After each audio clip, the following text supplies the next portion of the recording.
Hi everyone. Let's say we have a data like so. So here we have product performance data versus competitors. So we have features of a product in rows, and product A is our product or our client's product, and they want to compare how their product fares versus their competitors. So we have two competitors. The data comes from this question where we are asking the customers to rate how they find each of these features perform for each of these products. So for product A, how well the feature 1 performs on a scale of 1 to 7 and so on. Now, the easiest way I can think of visualizing this data would be a horizontal bar chart, so something like this. But as you can see, because we have so much of data to be shown on one slide, the bar chart quickly becomes overwhelming. It's difficult to follow. It's hard to see specific data points. One improvement we could make to this chart is splitting this chart into two charts. So we have 8 features in one chart and remaining 7 in another. This is definitely an improvement. The core problem remains that because we have so many of bars being shown on one slide, it ends up occupying most of the slide and it just looks crowded and difficult to follow. If I try to visually compare 85% with 80%, I can barely notice any difference. So if I were to quickly find out what is the maximum value across all my data values, I will have to really read through every data point to know that 85% is the highest. Another variation of this chart would be a column chart or vertical bar chart. We just have too much information, so this looks like a crowded chart. One unique issue we'll have with this chart is right now our text labels for each of these bars is just one word followed by a number, but in reality we would have at least 5-6 words as a part of our feature text. So the longer the text, the difficult it will be to fit that in.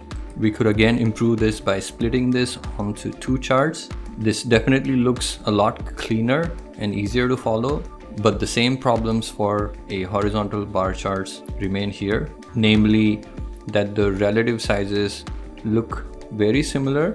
So 85% bar looks very close to 80%, so it's difficult to quickly make out which one is the largest value and which one is the smallest. Also, there isn't much space for the text, so if your text is going to be a lot longer than just one word, it's going to be challenging to fit everything in here like so.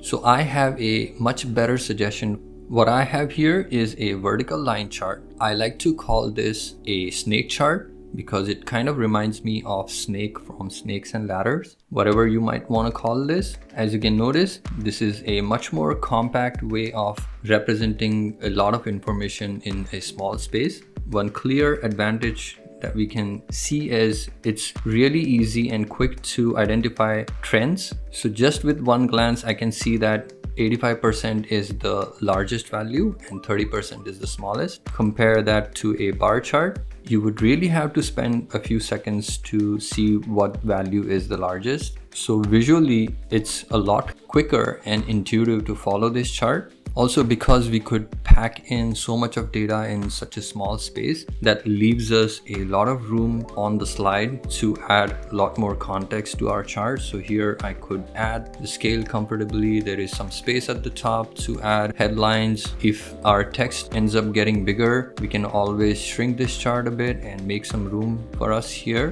There is also some empty space at the bottom. So all in all, if you are given a data like this, consider using snake chart. Now, making this chart is slightly different than making a horizontal line chart. Let's look at inside of the chart.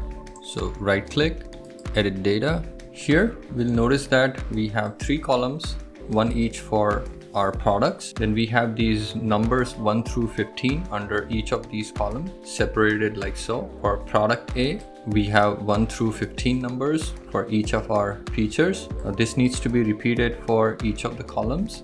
These percentages are our respective percentages for our features. So this is our basic setup for the snake chart. Let me show you how to create this from scratch. So on a new slide, I have copied the layout from the previous slide to show you that you can fit in this information with just this much space.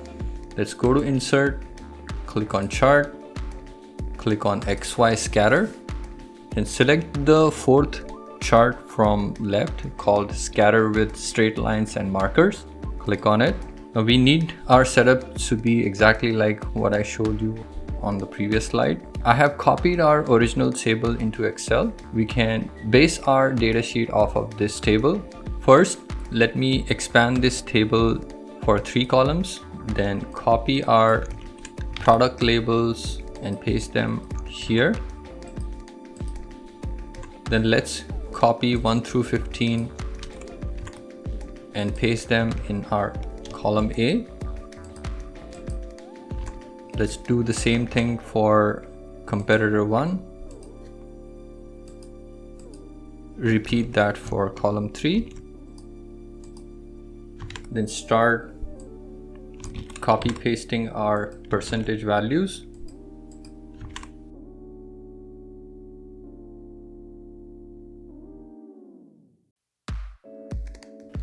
Now you can see that our basic snake chart is getting there. We just need to clean this up a bit. So let me adjust the title to go up here. We need our vertical axis to go from 1 through 15 because we have 15 features. So double click on vertical axis, choose the minimum value as 1 and the maximum as 15. We need our major units to be 1. Minor can be 0.2, it's okay. Our horizontal axis needs to go from 0 to 100%. So double click on the axis and select maximum value as 1. Let's enable the legend by clicking on the plus sign, then click on legend. I want my legend to be horizontal and not vertical because we need horizontal space. Let me adjust my legend like so. Then stretch our chart horizontally and reduce it vertically a little so that our legend shows up nicely. Now we can see that our product A is the blue line. Our main focus is our own product, so we don't need the lines for competitor 1 and 2. The percentages alone would suffice for those for comparison purpose. So I'm just going to click on the competitor 1 line, then go to shape outline and click on no outline. Do the same for the gray line. I don't need the vertical grid lines. I'll just keep the horizontal one. Now we need our chart labels here. So let's shrink our chart a bit. Then copy our text from here, paste it here.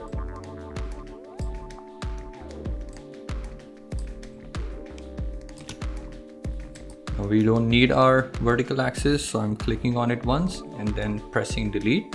Then move our text closer to the chart like so.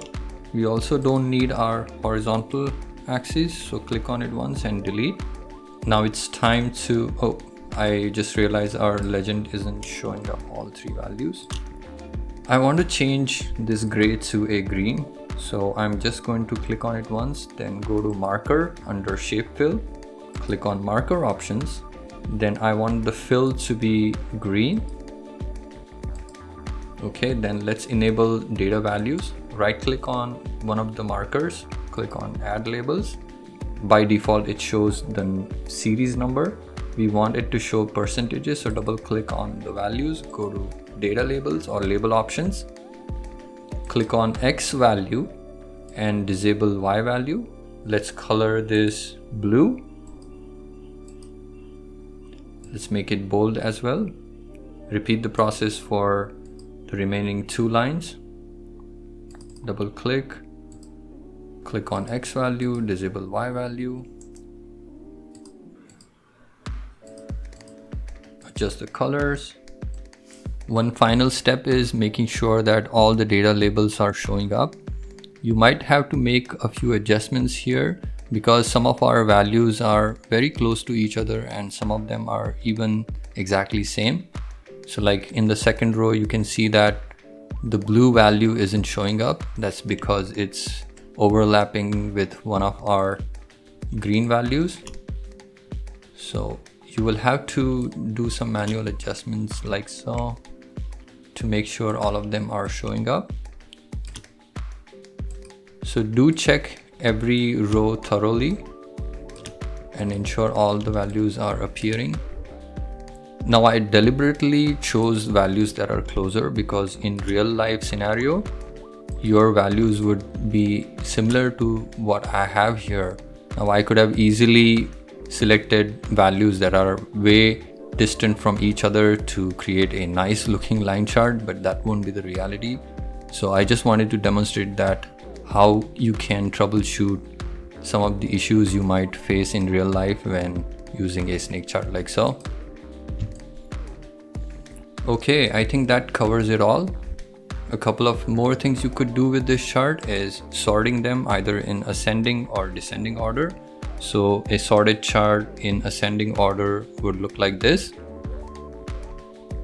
and the one in descending order could look like this. Now if you don't want your line to be jagged like this and you want it to be a nice curve, you could right click, select change chart type and select this option, click OK, get rid of these extra lines, and that's how our chart would look with curved lines. And that's pretty much it. I hope you found this quick tutorial useful. Please leave a like if you like this video and subscribe for future videos, and I will catch you next time.